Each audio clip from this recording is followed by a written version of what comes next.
Welcome to the final part of my course where I would suggest to you what to do with black on almost any opening that you can encounter.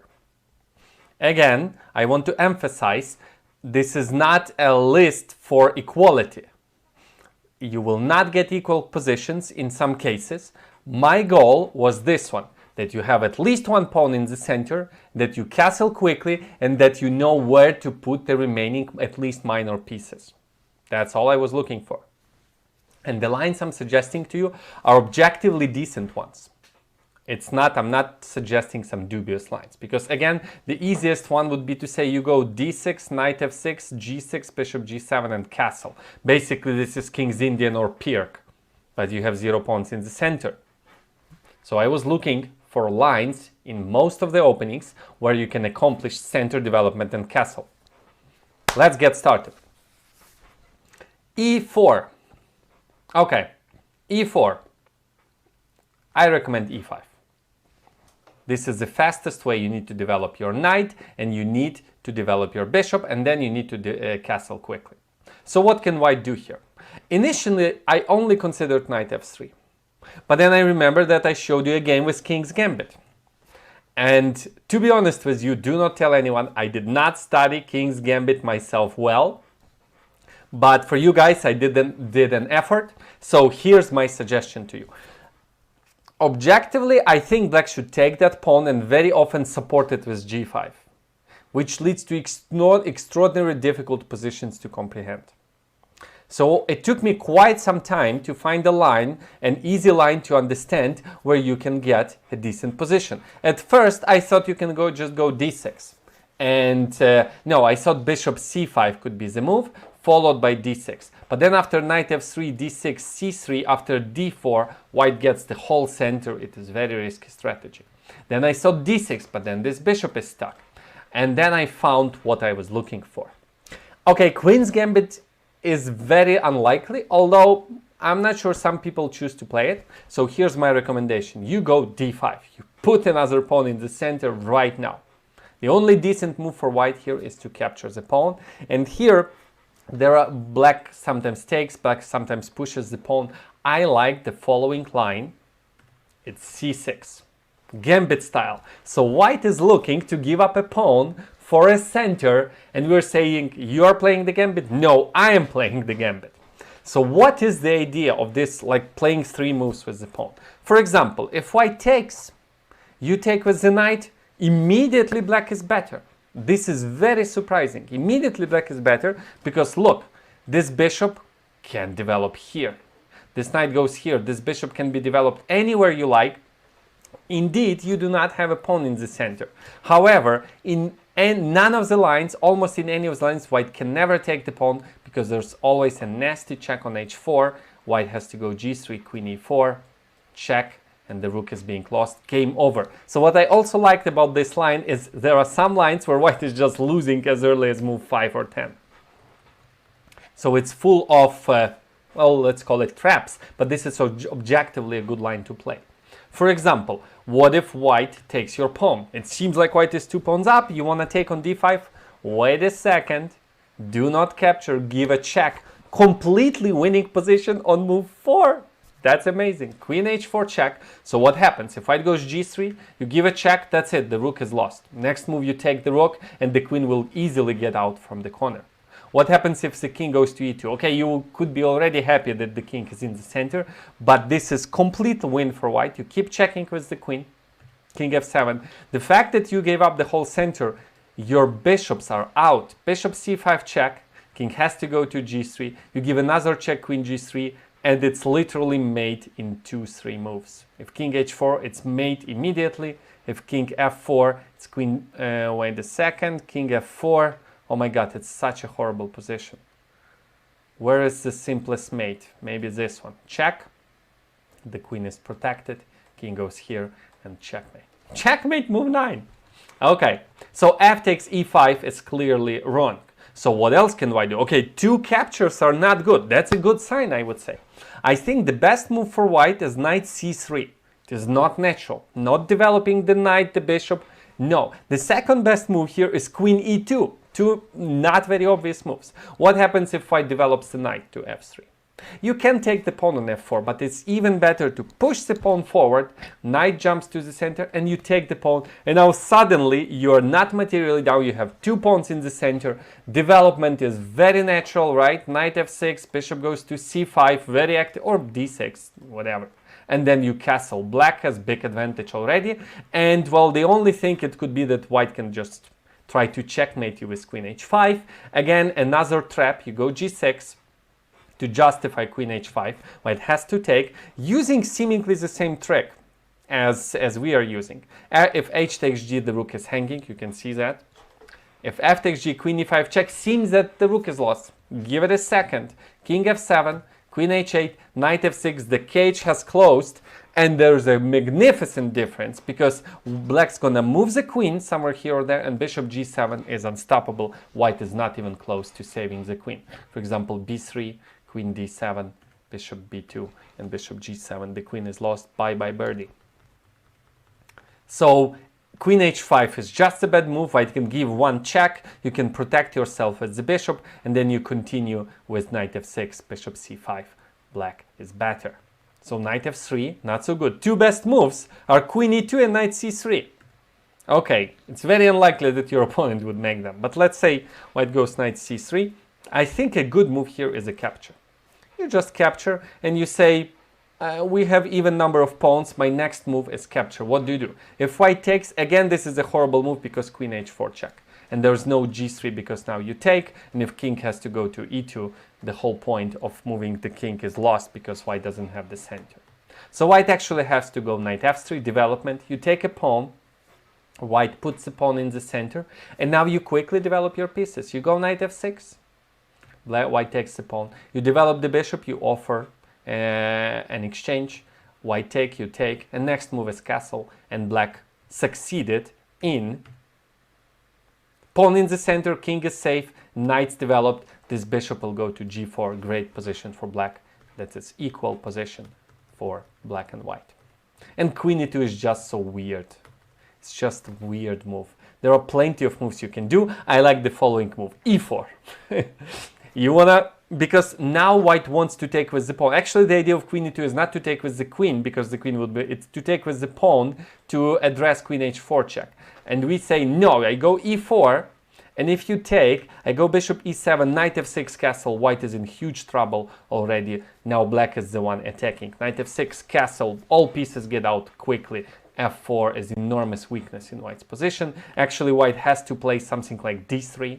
Then you take the central pawn, black takes, you take, white take, you go bishop e7, then you go knight f6, then you quickly castle, keep the queens on the board, because that king is in trouble. So queen d3, you go queen b6, followed by castle, knight c6. All pieces get out easily and naturally. White is in trouble here. So that's what you do with King's Gambit. You have to maybe memorize a few moves, but the gist is this one. Counter Gambit. We want to open files and lines for our pieces. Development and castle is more important than eating some pawn on f4. So let's continue with knight f3, and I suggest knight f6. Previously I explained why, because on knight c6 there's Italian, bishop c4, there's Bruy Lopez, bishop b5, and there's Scotch, and each is different. It's not easy to complete the development in a logical fashion. Knight f6, so leaving this pawn unprotected. So if white doesn't take the pawn, if white tries knight c3, now your pawn is hanging, you protect it with knight c6, and then you develop the bishop and castle. That's it. For example, if bishop c4, you put the bishop to c5. If castle, it's castle. If d3, well, you can go h6, because from white opening repertoire, you know that this pin is nasty. So, and then you go d6, and that is fine for black. If white goes d4 now, you have to know a few moves. The pawn is hanging, so you cannot just leave it there. You take it to not lose time. White recaptures. What do? You need to develop your bishop. Where do you put it? You put it to b4 with a threat. You pin the knight. Now the pawn on e4 is in trouble. The best move for white is to take. You take with the pawn. Now the pawn is hanging. Going e5 is just not a good idea, because you can jump with the knight to d5 and use this pin. and then castle quickly, white would be better. So my apologies, black would be better. Also on e5 you have queen e7 pin. e5, it's just not a good move right now. White goes bishop d3, and now you castle. Same story with e5, and on castle you go d5. Bingo, mission accomplished. Takes, takes. This is the main position of the line. Black castle, black has a pawn in the center and develop minor pieces. No problems whatsoever here. Useful moves in this position are c6.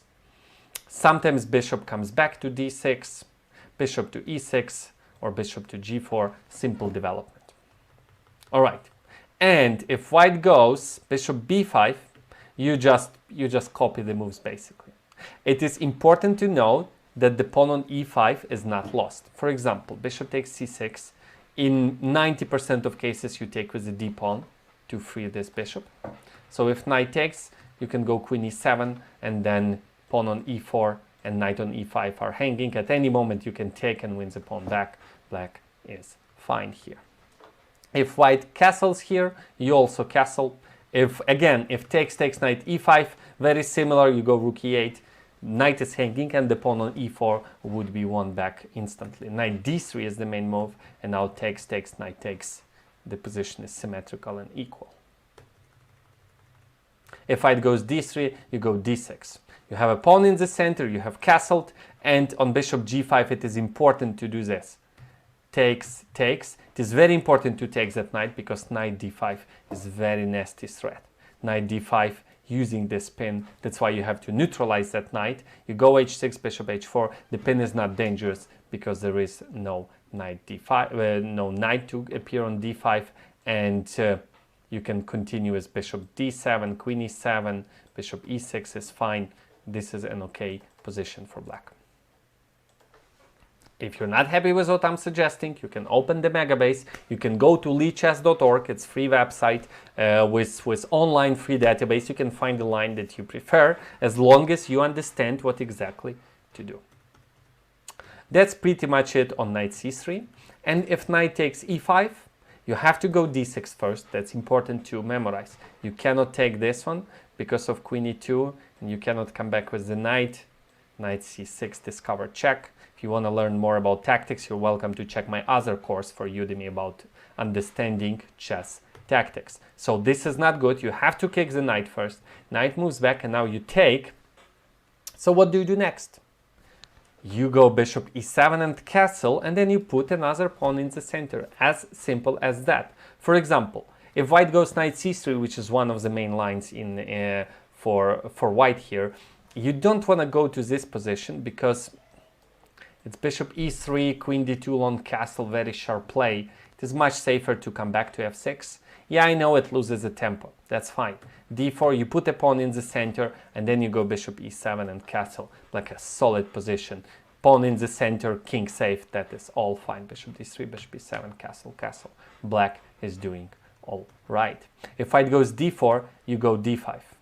You need to get the pawn in the center. Bishop d3, now you go bishop e7. I think the main move, let me check quickly. Yes, the main move is of course knight c6 here.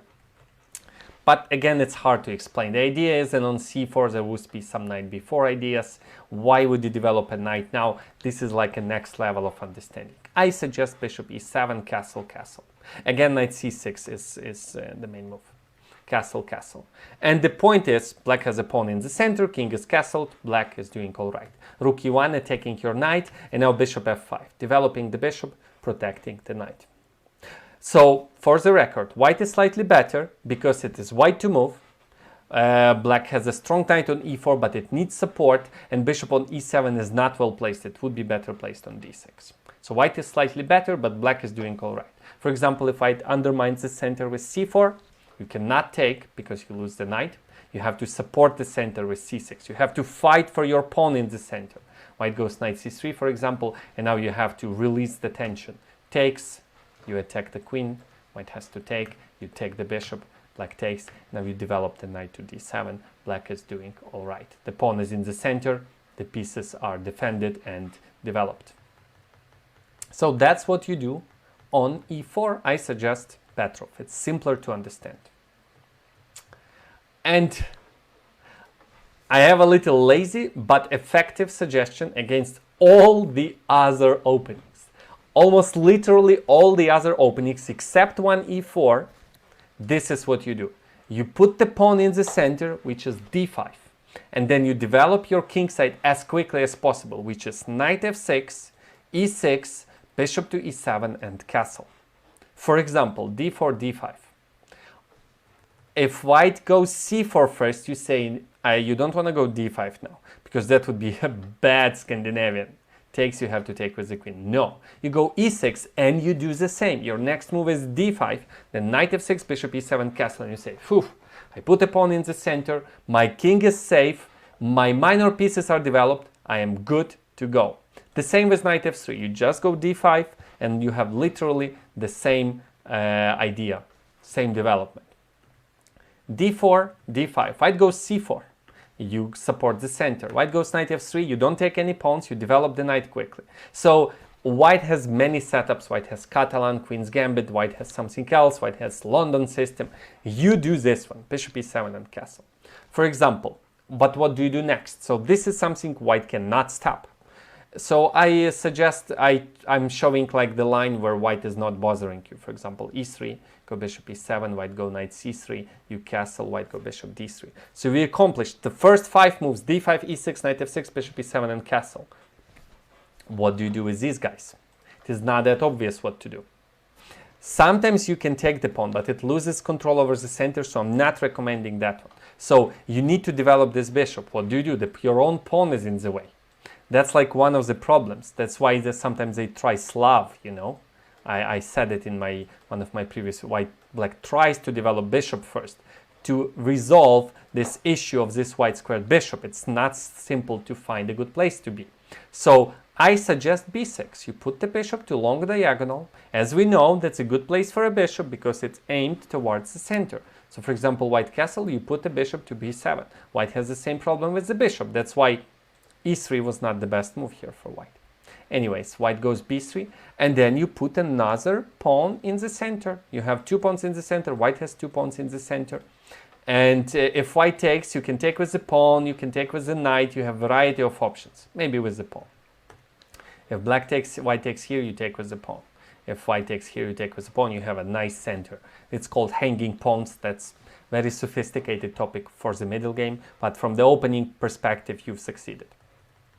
So for example, white goes bishop b2, and it is a good idea to take that pawn. White takes with the pawn, and you go knight bd7. Check it out.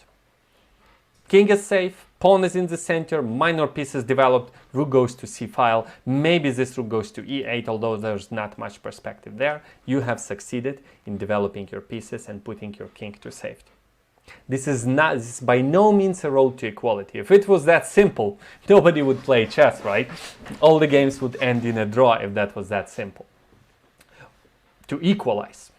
So I'm looking for a simple setup. What do you do? Against e4, I told you e5.